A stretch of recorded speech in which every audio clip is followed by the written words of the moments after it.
Pozdravljeni, otroci. Tudi letos nisem pozabil na vas.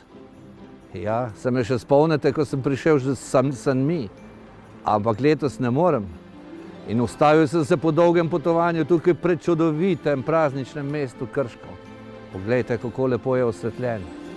Ampak tokrat se vam oglašam iz računalnika, saj veste, zaradi katerih stvari. Ampak nimam nobenega strahu, da ne bi prišel moj glas in moja slika do vas. Ker vem, da vi znate to uporabljati, se ga rabite tudi za šolo.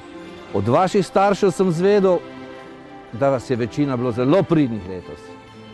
Da ste naloge delali v šoli, da ste se pridno učili, da ste s svojim sestricami in bratci lepo ravnali. In z mlajšimi, in starejšimi.